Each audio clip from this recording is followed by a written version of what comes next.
Vamos abrir nossas Bíblias em 1 Pedro.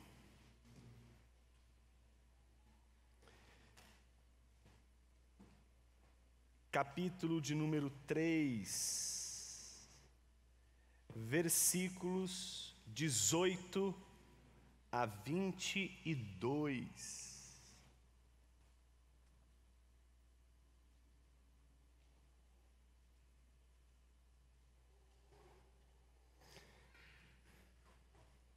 Façamos a leitura do texto bíblico, conforme 1 Pedro, capítulo 3, versículos 18 a 22. Diz assim a palavra do Senhor: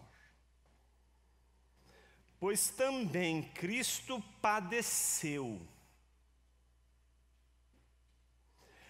uma única vez pelos pecados, o justo pelos injustos, para conduzir vocês a Deus.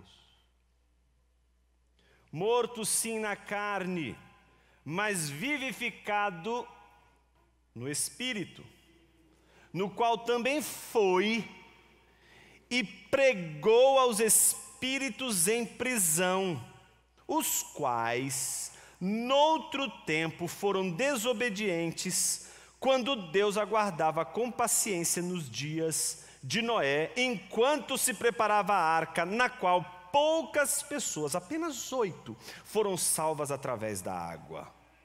O batismo, que corresponde a isso, agora também salva vocês, não sendo a remoção das impurezas do corpo, mas o apelo por uma boa consciência para com Deus, por meio da ressurreição de Jesus Cristo, que depois de ir para o céu, está à direita de Deus, ficando-lhe subordinados anjos, potestades e poderes. Oremos. Fale conosco, Senhor, uma vez mais com a Tua palavra, com a Tua santa sovela, fura as nossas orelhas, para que a gente possa ter o sinal de que o que temos para ouvir é mais importante de tudo aquilo que teríamos para Te falar. Fale conosco então nesta manhã e nos alimente com Tua gloriosa palavra, e que encontremos nela a jornada do cristão, que pode começar com sofrimento, mas termina em triunfo. Assim oramos em nome de Jesus, Teu Filho. Amém. O texto de hoje é difícil, complicado. É um daqueles textos que os pregadores podem fazer malabarismos os mais incríveis para poder trazer uma resposta que seja, no mínimo, convincente. Não estou interessado nos problemas desse texto. Sei de todos eles, mas sei que você, como eu, não vai prestar atenção no sermão de hoje se eu não der conta dessas perguntas, óbvio. O que é que Jesus foi fazer no inferno? Todo mundo quer saber. Não tinha um outro lugar para ele visitar? Então é claro que são 2000 anos de história, todo mundo tentando responder essa pergunta. Por que Jesus desceu e pregou aos espíritos em prisão? Então, para que, em primeiro lugar, a gente, de alguma forma, apazigue o coração inquieto, vamos dar conta, em primeiro lugar, dos problemas desse texto. Tá certo? Não vou resolver. Vou apresentar esses problemas, existem saídas. Vocês vão escolher a saída que seja melhor para vocês. Em seguida, nós vamos ouvir o que a palavra de Deus diz sobre esse texto para aquele contexto e para a gente hoje. De forma bem breve, o grande problema dessa passagem, que é se não o mais difícil texto de interpretar das Escrituras, ele aparece no credo apostólico. Por exemplo, quando a gente, em determinado momento da leitura que fazíamos hoje, do credo apostólico em nosso culto, mencionamos a descida de Jesus ao Hades. Todo cuidado foi dado para colocar os termos no seu devido lugar. Porque desde o quarto século, aproximadamente quinto século, ali na passagem, do quarto para o quinto século, Rufino, encontra-se um texto de Rufino em que ele, em vez de tratar da descida de Jesus ao Hades como era a referência ao sepultamento, no lugar de sepultamento deu tratamento de inferno. E aí surgiu uma grande celeuma ao longo da história da igreja que ficou marcado por essa ideia, essa imagem de Jesus Cristo indo ao inferno e tirando do diabo as chaves da morte. Muitos de vocês já devem ter escutado pregações inúmeras sobre essa imagem de um Jesus indo ao inferno e tomando do diabo as chaves da morte, etc. Óbvio que essa crença e essa maneira de entender a descida de Jesus ao Hades não era compreendida antigamente como ela deveria, como simplesmente o seu sepultamento. A descida ao Hades não é outra coisa senão o fato de Jesus ter sido sepultado, como todos nós um dia desceremos ao Hades, no sentido de deitarmos, no sentido de termos o nosso sepultamento. Então, dentro dessa situação toda, se surgiu uma grande dificuldade. E essa dificuldade, óbvio, não surge apenas por conta de um problema que o credo apostólico levantou. Se a gente pudesse, talvez, de todos os artigos de fé presentes no credo apostólico, o único que teria dificuldade seria exatamente esse que a gente está tratando hoje, a descida ao inferno. Nós aqui não cantamos e não professamos o credo apostólico no sentido da descida de Jesus ao inferno em nenhum momento, mas a descida ao Hades, ao seu sepultamento. E por quê? Aí eu preciso explicar algumas coisas importantes. A primeira delas é de que uma questão como essa, da descida de Jesus, precisa responder algumas coisas. Então, para onde Jesus foi? Tá certo? Essa é a primeira pergunta. Segunda, quando ele foi? A terceira pergunta, a quem ele falou ou pregou? E quarta, o que foi que ele disse? Certo? R$1 milhão para quem responder essas 4 perguntas. Segundo Millard Erickson, que é um importante teólogo, ele contabilizou 180 possíveis combinações de respostas para essas perguntas. E é o que eu vou fazer agora? Não, de jeito nenhum. Não vou, obviamente, passar por cada uma delas. Mas ele notou que essas 180 possibilidades de combinações de interpretação dessa passagem, elas giram em torno de 3 grandes respostas. Você pode ter uma variação ali e acolá, mas elas sempre acompanham 3 grandes respostas para essa pergunta. A primeira resposta, muito conhecida a essas perguntas, foi dada por Clemente de Alexandria, por Orígenes, então pelos pais desse contexto da igreja, muito anterior, por exemplo, a Agostinho, e que transformavam a pregação de Cristo feita no Hades numa espécie de missão de Jesus Cristo. Certo? Como se Jesus, ao descer e pregar aos espíritos em prisão, estaria ele dando oportunidade de salvação àqueles que foram condenados ao inferno. Isso você encontra em Clemente de Alexandria, isso você encontra em Orígenes, isso você encontra, por exemplo, em autores contemporâneos como Champlin, que todo mundo gosta de ler aí, ou pelo menos para enfeitar a estante, os livros dele. A ideia de que Cristo transformou o inferno no campo missionário. Parece até bonito, de falar, Mas é esse tipo de argumento que fundamenta, por exemplo, o poema Ao Irmão Satanás, do Alziro Zaru. Já leram esse poema edificante? Esse poema foi construído por Alziro Zaru, envolvido ali com a Legião da Boa Vontade. Ele fez esse poema Ao Irmão Satanás, onde ele convoca, inclusive, aos cristãos que perdoem, uma vez que o próprio Cristo poderia perdoar a Satanás. Se ao descer ao inferno ele prega, é porque há possibilidade de salvação. Não haveria, portanto, a necessidade de Jesus descer ao inferno para pregar, se não pudesse ter simplesmente a possibilidade de alguém ser salvo. Vejam, para muitos aqui isso pode ser chocante. Seria chocante se não fosse chocante para alguns aqui. Mas isso choca a gente, não é possível. Uma vez no inferno, não tem mais salvação. Mas como responder à pergunta de que Jesus pregou a esses espíritos em prisão?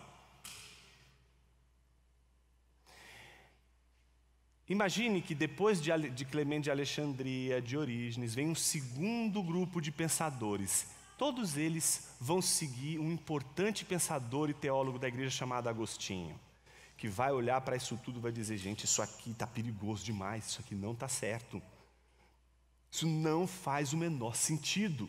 Então ele propôs, em vez de interpretar um Cristo missionário, que pode transformar o inferno num campo missionário e pregar aos espíritos em prisão, e sabendo que Cristo está pregando no inferno é porque pessoas podem ainda ser salvas depois da morte, condenadas ao inferno, o que Agostinho resolveu apresentar para a igreja? Olha, isso não pode acontecer, isso é contrário à doutrina da salvação. E ele propôs uma leitura, a leitura do Cristo pré-encarnado. A ideia de que quando Pedro está se referindo à descida de Jesus ao inferno para pregar aos espíritos em prisão, na verdade ele está se referindo ao fato de que Jesus, através de Noé, lá atrás, lá em Gênesis, tá certo? Lá atrás ele prega aos espíritos, aqueles que estão ali em desobediência, a todos os que estão ali.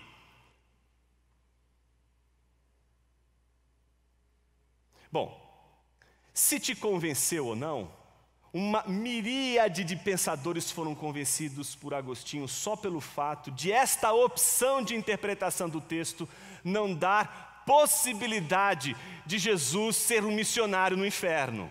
Então você vai ver tanto um Agostinho de um lado como um Tomás de Aquino, que vai influenciar bastante a teologia na Idade Média, defendendo exatamente esse mesmo posicionamento, que Pedro estava se referindo ao Jesus pré-encarnado, a Jesus antes da encarnação, que fala através de Noé.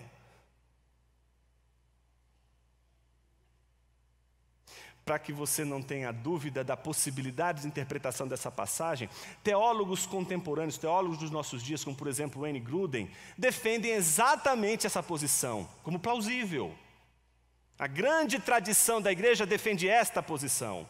Mas existe uma terceira e última posição, essa última posição, que é a do Cristo vitorioso, que é defendida por inúmeros estudiosos da Bíblia, que também não aceitam a ideia da transformação do inferno num campo missionário, onde pessoas poderiam ser salvas,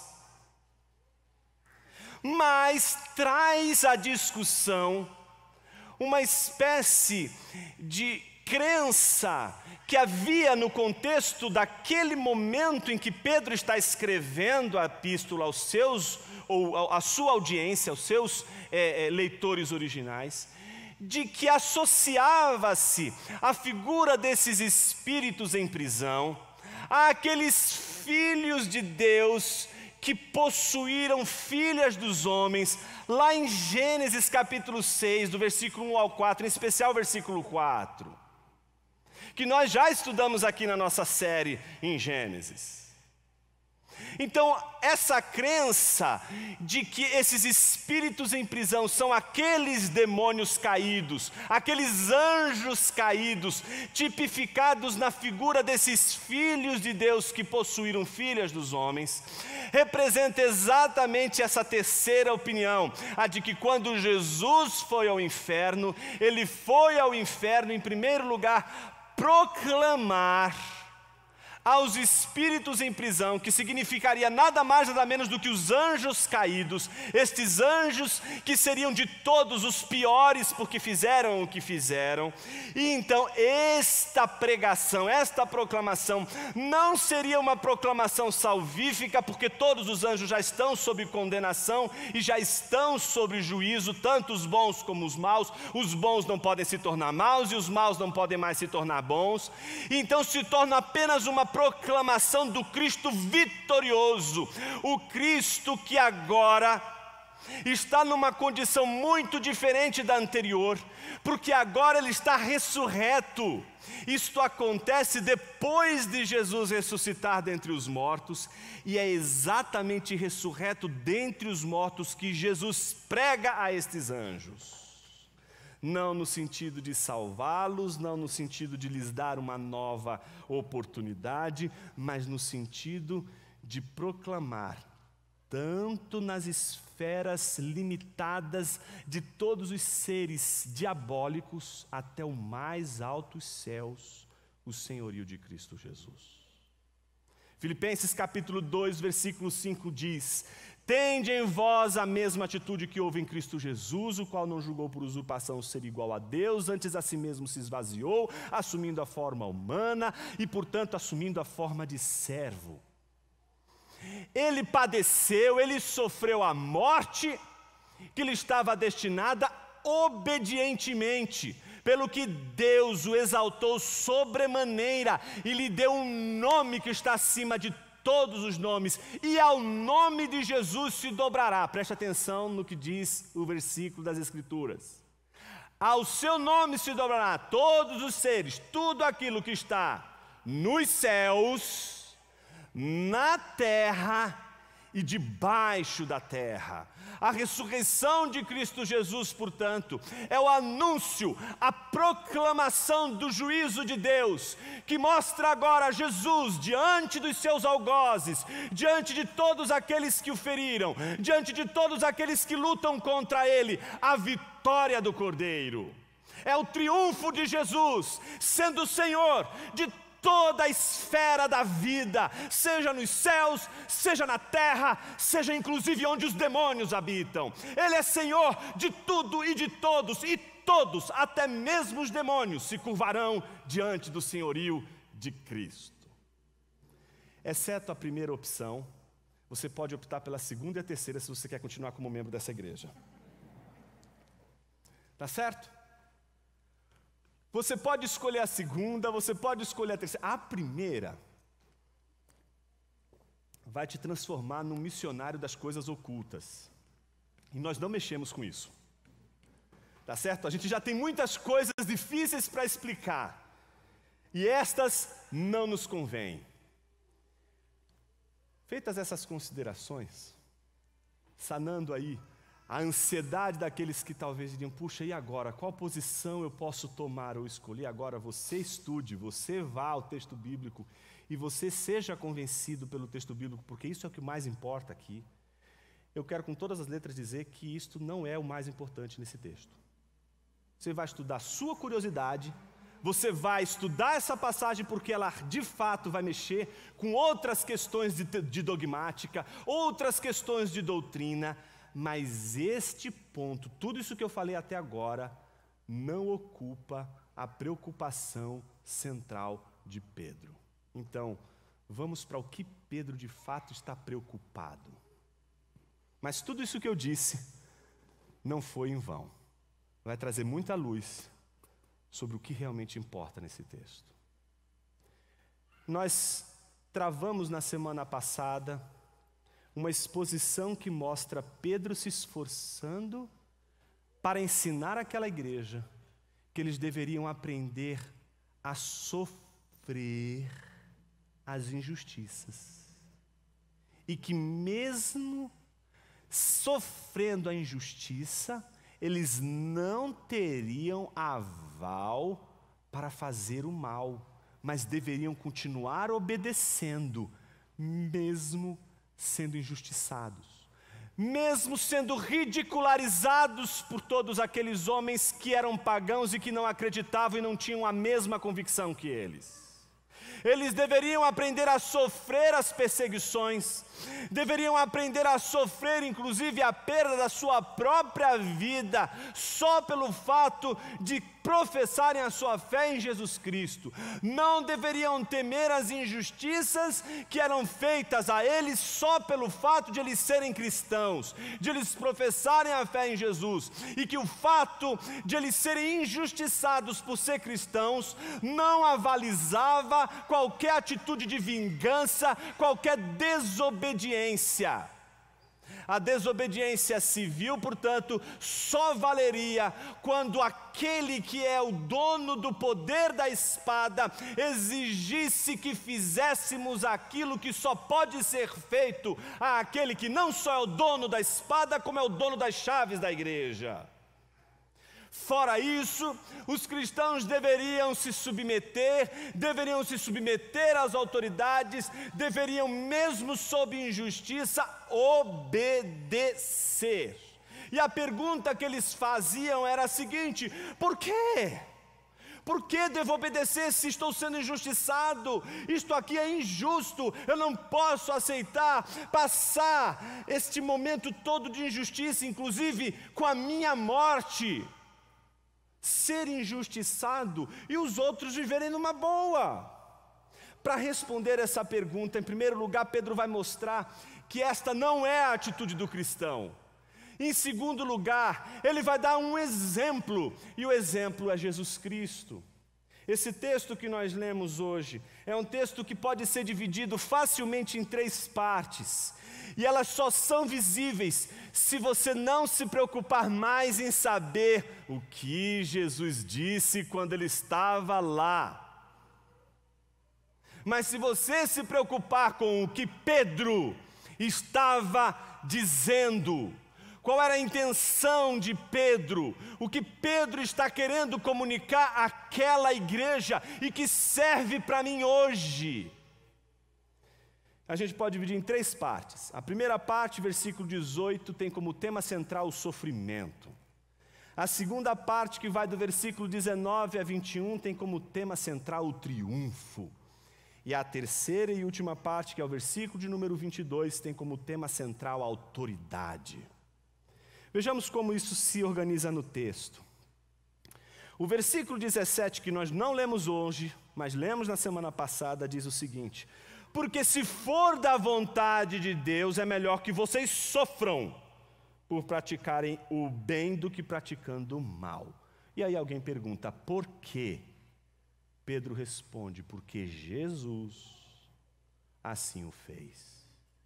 Observe que a resposta de Pedro à igreja começa dizendo, pois também Cristo padeceu, Cristo sofreu. Então o que Pedro está dizendo para aquela igreja é de que se esta igreja crê em Jesus e admira Jesus, e tem por Jesus profunda admiração, e deseja imitar a Jesus, deseja seguir os passos de Jesus, não especulativamente, não o que Jesus faria, mas o que Jesus fez, então ela não teria nenhuma complicação de observar o sofrimento de Jesus como algo inclusive a ser seguido, suportar o sofrimento diante da injustiça. Observe o que Pedro diz sobre o sofrimento de Jesus, e que inevitavelmente tem a ver com o sofrimento daqueles irmãos que estavam ali sendo perseguidos. Observe o que o texto diz, versículo 18. Pois também Cristo padeceu uma única vez pelos pecados, o justo pelos injustos, ou seja, Jesus é o justo, que está pagando pelos pecados dos injustos, uma finalidade. Qual é a finalidade? Para conduzir vocês a Deus. Então toda a finalidade do sofrimento de Jesus não era porque Jesus dizia assim, olha, o sofrimento é bom demais, você não sabe como que é bom. Ele não está dizendo assim, gente, se sua vida até agora não encontrou descanso é porque você ainda não teve sofrimentos. Ele não está dizendo para você que o sofrimento é algo maravilhoso. O que ele está dizendo é o fato de que Jesus, para realizar a grande obra de salvação, para realizar a grande obra de redenção, Jesus sofreu. O Cordeiro triunfante, o Cordeiro vitorioso, o Cordeiro que vence a batalha, é o Cordeiro que antes foi humilhado, é o Cordeiro que antes foi ridicularizado, é o Cordeiro que antes foi, de alguma forma, vilipendiado em sua dignidade por todos aqueles que estavam ali à sua volta e que um dia aplaudem e no dia seguinte condenam.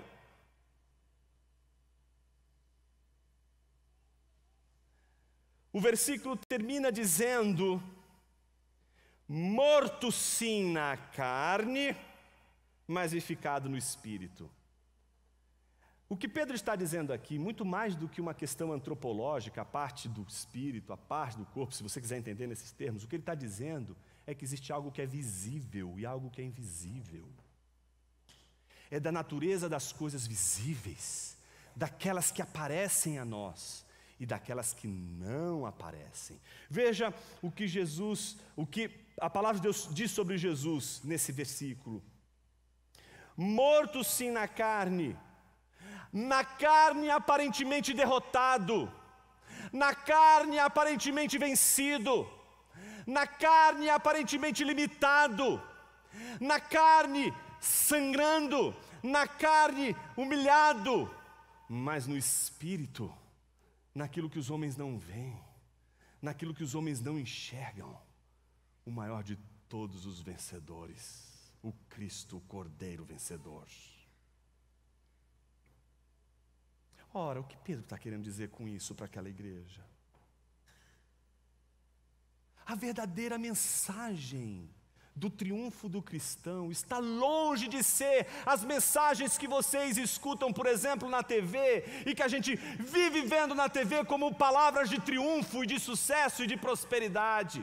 Venha para Jesus e você vai ter o carro do ano. Vem para Jesus e você vai ter todos os seus problemas, familiares resolvidos. Venha para Jesus e você vai recuperar a sua esposa. Venha para Jesus e você vai recuperar seu marido. Venha para Jesus e você vai recuperar seu filho das drogas. Venha para Jesus e você vai ter aumento de salário. Venha para Jesus e você vai ser curado da enfermidade. Venha para Jesus e você vai encontrar a alma gêmea.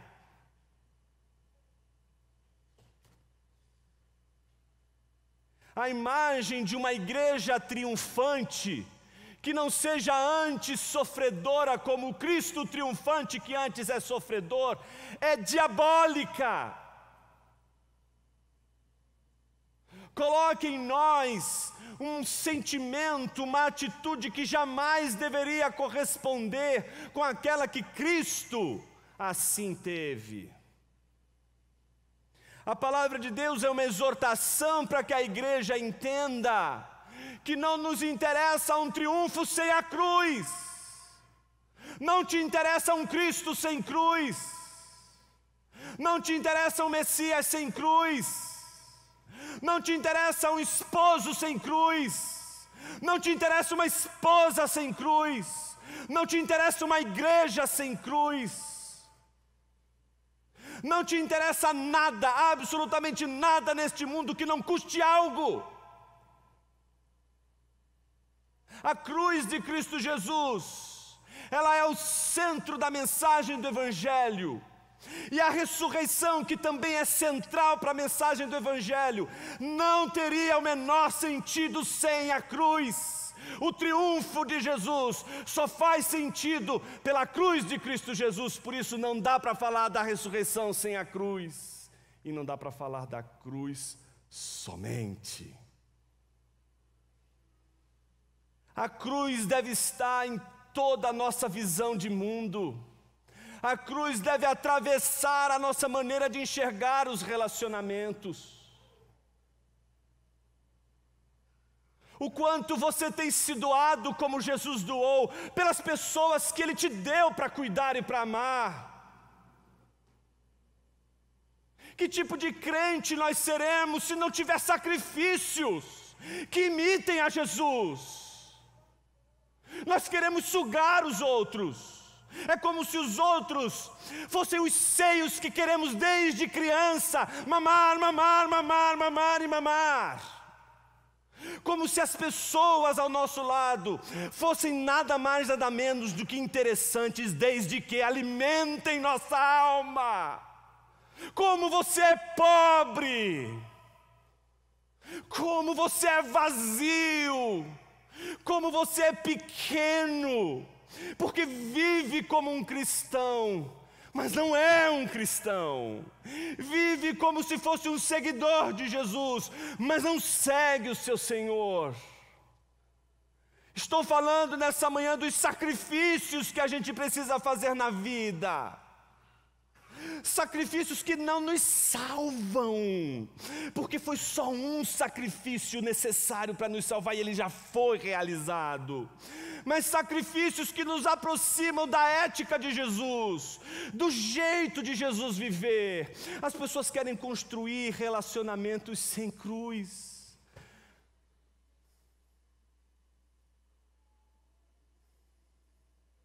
Você não vai edificar o seu casamento sem cruz. Se você quer casar com alguém e você não quer sacrificar seus desejos, por que você está casando, seu infeliz? Se você está no casamento, mas você não é capaz de sacrificar seus desejos, se você não é capaz de sacrificar a si mesmo, por alguém que Deus lhe deu para amar e cuidar, por que você ouve e escuta esse sermão todo santo domingo e sai daqui ouvindo, sem viver? Só tem uma razão. Não achamos gloriosa a história do triunfo depois do sofrimento. Queremos triunfo após triunfo. A gente não quer perder nada. A gente só quer ganhar. E se você tiver qualquer relacionamento, seja com seu pastor, seja com o irmão da igreja, seja com o cônjuge, seja com o filho, seja com gente do trabalho, qualquer pessoa, se você só quer ganhar, você vive como qualquer outro pagão neste mundo, mas não como Cristo, teu Senhor, o Senhor da cruz. Vivemos um cristianismo genérico, o cristianismo da conta bancária, como se fosse uma magia. Faço a minha prece, saio purificado, o Covid não vai me pegar, nenhum mal me alcançará, praga nenhuma, diz a Bíblia, chegará à minha tenda, vão cair 1000 ao meu lado, 10.000 à minha direita, não vou ser atingido, porque assim diz a palavra do Senhor. Vai ter uma exposição nesse ano sobre o Salmo 91. Deixa quieto, vou falar isso depois. Vou tomar uma água.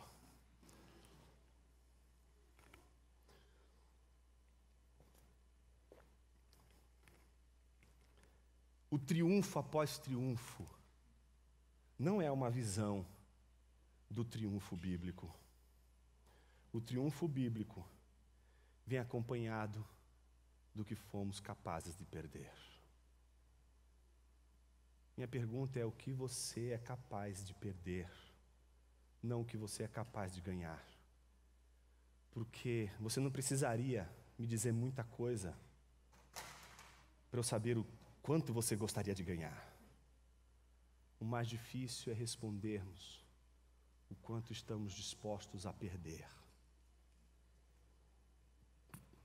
Observe que depois de dar o exemplo de Jesus, que é aquele que perde, aquele que sofre, aquele que é humilhado, mas é humilhado em obediência, é humilhado seguindo, sem quebrar o pacto com Deus. Veja como o texto agora trata do triunfo de Jesus, mostrando para aquela igreja o seguinte: sigam o exemplo de Jesus, aprendam a sofrer, e vocês verão como é o triunfo daqueles que sofrem em obediência a Deus e não aos homens. Versículo de número 19 a 21 diz: no qual também foi e pregou aos espíritos em prisão, os quais noutro tempo foram desobedientes, quando Deus aguardava com paciência nos dias de Noé, enquanto se preparava a arca, na qual poucas pessoas, apenas 8, foram salvas através da água. O batismo, que corresponde a isso, agora também salva vocês, não sendo a remoção das impurezas do corpo, mas o apelo por uma boa consciência para com Deus por meio da ressurreição de Jesus Cristo. O triunfo é apresentado em Jesus em uma tipologia, uma comparação com o dilúvio, meus irmãos. O que é o dilúvio? O que é uma pandemia? O que são as catástrofes? sejam elas naturais, sejam elas morais. Qual é o significado do sofrimento humano? A gente não pode simplesmente achar que as coisas são aleatórias. Não vivemos num mundo aleatório. Não vivemos num mundo em que as coisas estão acontecendo de forma involuntária. Qual era o significado do dilúvio? Para aqueles que estão ouvindo aquela mensagem que Pedro está agora dizendo, não é outra coisa senão a mensagem daquele que anunciou o dilúvio, mas foi ridicularizado pelo anúncio do dilúvio. Daquele que anuncia o juízo de Deus, aquele que anuncia as boas novas de que Cristo salva, mas junto com ela vem o juízo de Deus. Pedro está mostrando para eles que eles não podem alegar que estão sendo ridicularizados porque são cristãos, porque Jesus também foi. E de que existe, de um lado, o custo, mas do outro lado, existe aquilo que se prova pela obediência. É incrível, meus irmãos, como as pessoas transferem a doutrina da graça salvadora de Deus para a ética de uma maneira assim, como se não tivesse uma distância entre uma e outra. Então as pessoas, elas simplesmente dizem o seguinte: uma vez salvo, sempre salvo, acabou. E é verdade, mas isso diz respeito à salvação, meu irmão. Isso diz respeito à salvação, minha irmã. Quanto à vida, nós devemos obediência ao Rei, nós devemos obediências a Cristo. E essa obediência a Cristo não representa um meio de sermos salvos pela obediência. A obediência representa o nosso compromisso com a autoridade suprema do Senhor. A autoridade suprema é aquela em que a gente reconhece, mesmo não entendendo a sua ordem, mesmo não entendendo o seu comando. Você nunca teve aquela experiência quando você era pequeno, e aí sua mãe dizia para você fazer X. Aí você vai bancar de filósofo, o Aristóteles olhando para a mãe dizendo assim: por quê?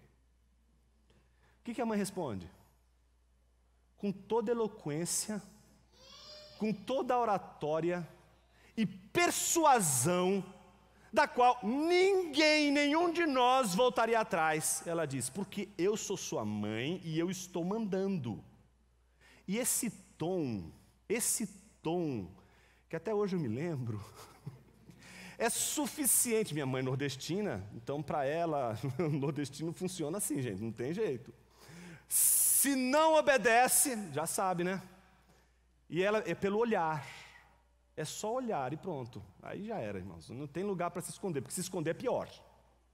Não tem Jardim do Éden para nordestino. Não tem uma folhinha seca para você se esconder ali. Não. Ali vai achar, vai ser igual Deus. Não vai ter lugar onde você se enfiar que ela não ache. E você obedece, mesmo sem entender por quê. A nossa obediência ao Cristo Todo-Poderoso não é porque, se você não obedecer, você vai ser mandado para o inferno. Se você pensar assim, você já está no inferno, só não sabe disso. A nossa obediência a Cristo Jesus não é para sermos salvos, mas é porque reconhecemos o seu senhorio. Porque todo crente, quando desobedece ao seu Senhor, ele sabe que ele questionou naquele exato momento o senhorio de Cristo sobre sua própria vida. O pecado, a desobediência, é uma maneira silenciosa de você dizer a Deus que Ele não é o Senhor da sua vida. Você pode dizer com todas as palavras, Senhor, mas se o seu ato é de transgressão da lei de Deus, você está dizendo com seus atos que Ele não é Senhor de sua vida. Por isso um crente, quando peca, ele cai de joelhos, porque ele sabe que ele não vai perder a salvação. Ele sabe que o pecado dele não vai abrir um inferno e vai ele ser condenado por causa disso. Ele sabe que ele questionou o Senhor que o salvou. Ele questionou a autoridade daquele que morreu na cruz, que foi humilhado por causa dos nossos pecados, para que ele pudesse nos levar puros, nos conduzir numa jornada a Deus. Você entende do que Pedro está falando? Pedro está mandando aquele povo para o contexto de Noé, pensar o que acontece com tudo aquilo que foi vivido, diante de tudo aquilo que foi vivido. E o que Pedro vai mostrar para a gente? O que realmente acontece? O mundo estava tão impregnado de maldade, que mesmo diante da pregação de Noé, como a gente sabe aqui, só poucos foram salvos naquelas águas. Bom, eu preciso fazer uma observação muito rápida, porque somos batistas e para a gente qualquer tópico de sermão, se a gente puder enfiar o batismo, a gente vai e enfia, não é isso? E aqui a gente não precisa fazer isso, porque o próprio texto já fala do batismo.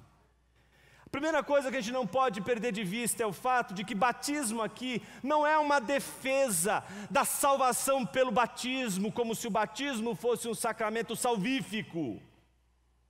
Nem sempre a palavra salvar na Bíblia vai ser usada com a mesma intensidade, com o mesmo significado da palavra quando ela se diz respeito à obra redentiva da salvação das nossas almas. Vai-te em paz, a tua fé te salvou. No sentido de aquela pessoa foi salva da sua enfermidade. Não se está falando da salvação gloriosa de Deus da alma de uma pessoa. Observe que você está lidando com cristãos que estão atravessando um momento de perseguição, um momento de sofrimento. E Pedro está lembrando para eles, lembre-se do batismo. O batismo é a expressão da nossa obediência. Quando você foi batizado, você expressou na sua profissão de fé a sua obediência. Batismo é um ato de obediência. Você não sai das águas do batismo rodopiando e dizendo assim, ui, virei um herói. Ninguém sai transformado do batismo como se fosse antes uma coisa e depois outra completamente diferente.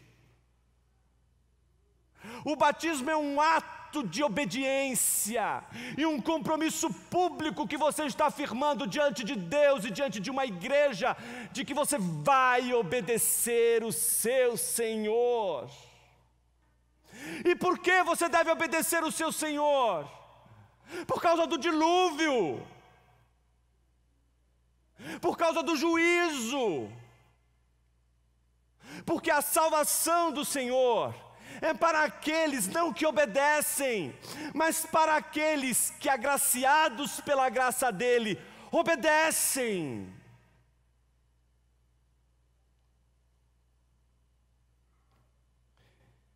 Se no sofrimento, como vimos no versículo 18, Cristo é apresentado como aquele que sofreu injustamente e morreu na carne, no final do 18, início do 19 até o 21, nós vemos o Cristo ressurreto no Espírito e triunfante sobre os seus inimigos. Como se Pedro estivesse dizendo a eles o seguinte, vejam o exemplo de Jesus. Jesus está diante daqueles que lhe fizeram mal. Jesus está proclamando o seu senhorio e o seu triunfo diante de tudo e de todos. O que Pedro está dizendo é de que lado você vai ficar no jogo dos interesses humanos, daqueles que sofrem mesmo injustamente, mas em obediência a Deus, confiando no triunfo do Senhor, ou vocês vão disputar com os ímpios para saber qual dos dois tem razão. Cristo ressuscitou no Espírito e triunfou sobre seus inimigos, podendo proclamar aos piores dentre eles o seu triunfo. Então a mensagem do Evangelho é a mensagem daqueles que foram salvos, mas que mesmo salvos, mesmo redimidos, passarão por aflições, serão humilhados, serão perseguidos. Qual é o seu dever? Ah, sou filho do rei, mexeu comigo, eu vou arrancar a cabeça. Não. Aqueles que foram salvos e que estão em humilhação, que sigam o exemplo de Jesus. Obedeçam. Obedeçam seu Senhor. Mas Jonas, essa pessoa está me humilhando. Essa pessoa está me fazendo beijar a lona. Essa pessoa está despertando em mim sentimentos que eu nunca tive na minha vida. Essa pessoa está me desprezando. É hora de olhar para o teu Senhor, que teve a sua face cuspida pelos soldados romanos, que ouviu uma multidão que um dia foi alimentada por ele, agora dizer: solta Barrabás, crucifica Jesus. Que vê um soldado, em vez de exercer misericórdia, lhe trazendo água, lhe traz o fel, lhe traz ali todo o exemplo de tortura e maldade que poderia se fazer a uma pessoa naquelas circunstâncias. Um Jesus que recebe uma coroa de espinhos e que recebe pancadas em sua cabeça com essa coroa de espinhos. É deste Jesus que você precisa lembrar todas as vezes que você se sentir injustiçado. Não é como secularmente faríamos. Sou injustiçado, vamos para a justiça resolver isso lá fora. Meus irmãos, ou a gente acredita que existe um tribunal maior do que o tribunal dos homens, mais poderoso e justo do que todos os tribunais deste planeta. Se você não acreditar na justiça de Deus, por que você ainda vem aqui? Por que você ainda ora? Por que você confia no Senhor? Porque se você ainda ora, se você ainda vem aqui, se você ainda ouve a palavra de Deus, é porque você acredita que o mundo não é governado pelos homens, mas por Deus. E no fundo, você acredita que não há uma injustiça sequer que aconteça na face da terra que passará em branco no tribunal de Deus.